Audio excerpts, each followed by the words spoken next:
de la démocratie.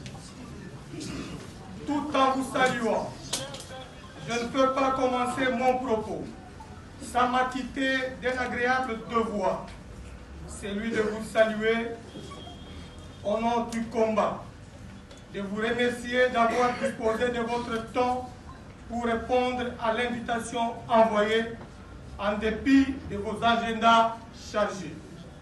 Aujourd'hui, je me tiens devant vous pour aborder une question cruciale qui touche non seulement notre parti, mais aussi l'ensemble de notre nation. La crise structurelle actuelle au sein de l'Union pour la démocratie et le progrès social, UDPS. L'UDPS, comme vous le savez, est le parti géniteur de plusieurs regroupements et des partis politiques dont le Rassemblement des démocrates tshisekedi RDT en sigle et le fils aîné avec 5 autres regroupements et 29 partis politiques de mosaïque UDPS. Il serait donc incongru pour les RDT de rester indifférents face à la situation qui prévaut à l'UDPS. Car si au regard d'une certaine sagesse africaine, on ne fête pas lorsque ça brûle chez le voisin, alors, a fortiori, qu'en serait-il lorsqu'il s'agira de votre propre case dans laquelle vous êtes né, et à plus forte raison, le parti du président de la République, son Excellence Félix Tshisekedi Tshilombo, chef de file de tous les tshisekedistes. L'UDPS n'est pas simplement un parti politique, mais elle est indubitablement un patrimoine national. Tout citoyen congolais a le devoir de s'impliquer lorsque l'existence, la vie de cette maison commune, UDPS, est menacée.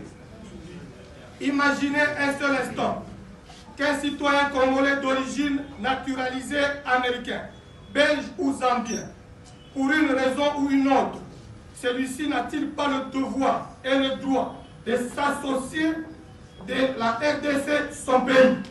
De la même manière, un enfant devenu majeur ou émancipé n'a-t-il pas le devoir, voire l'obligation, comme tout autre enfant congolais, de veiller à la santé de la maison familiale?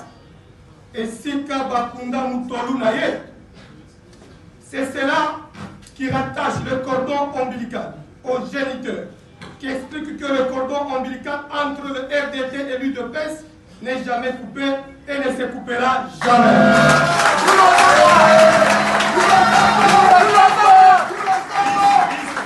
De la même manière, un enfant devenu majeur ou encore émancipé n'a-t-il pas le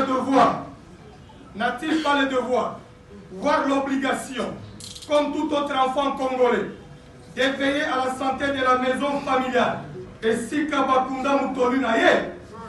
C'est cela qui rattache le cordon ombilical aux géniteurs, qui explique que le cordon ombilical entre le RDT et l'Union pour la démocratie et le progrès social